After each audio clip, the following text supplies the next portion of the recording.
Si Jomar at ang salitang po at opo. Sa isang maliit na baryo sa probinsya ng Batangas, may isang batang lalaki na nagngangalang Jomar. Siya'y matalino, masipag, pero minsan nakakalimot maging magalang. Hindi siya sanay magsabi ng po at opo, at hindi rin siya marunong magbigay galang sa mga nakatatanda. Jomar, pakikuha naman ng walis sa likod, utos ng kanyang lola. Sandali lang ho, sagot ni Jomar. Pero tila walang gana at may tono ng inis. Hindi yan ang tamang sagot, apo. Sabihin mo, opo, may paggalang, sabi ng kanyang lola.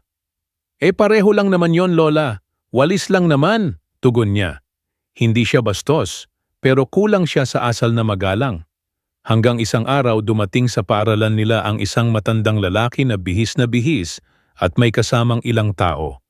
Hindi alam ng mga estudyante kung sino siya. Nagpakilala ito sa harap ng klase. Ako si Ginoong Fernando. Isa akong retiradong guro at ngayon ay nagbibigay ng scholarship sa mga piling estudyanteng may magandang asal. Isa-isang kinausap ng matanda ang mga estudyante. Nang si Jomar na ang kinausap, ganito ang usapan. Anong gusto mong maging paglaki, iho? Doktor ho, sagot ni Jomar. Bakit gusto mong maging doktor? Para po makatulong sa iba, sagot niya, ngayon ay may po. Napansin ng matanda na magalang si Jomar sa simula. Ngunit nang minsan ay tinawag siya ng matanda na may kasamang pagsubok. Pakisara mo ang bintana, bata. Bakit ako pa, may katabi naman akong iba? Tugon ni Jomar, walang paggalang sa tono. Tahimik lang si Ginoong Fernando.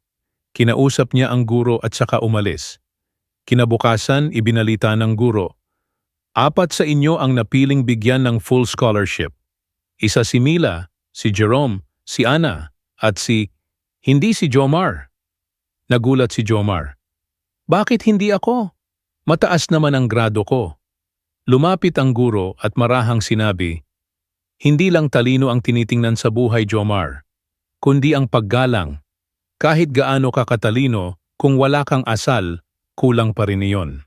Napahiya si Jomar, pero hindi siya nagtanim ng galit. Sa halip, sinimulan niyang ayusin ang sarili.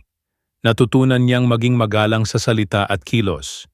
Sa bahay, sa paaralan, kahit sa tindera sa kanto, palagi na siyang may po at opo. Natutunan din niyang tumulong kahit hindi inuutusan. Pagkaraan ng 1 taon, bumalik si Ginoong Fernando. May bago akong alok. Isa lang sa batch na ito ang makakatanggap ng scholarship, ang pinakamaginoot magalang sa lahat. At sa pagkakataong iyon si Jomar na ang napili. Moral na aral.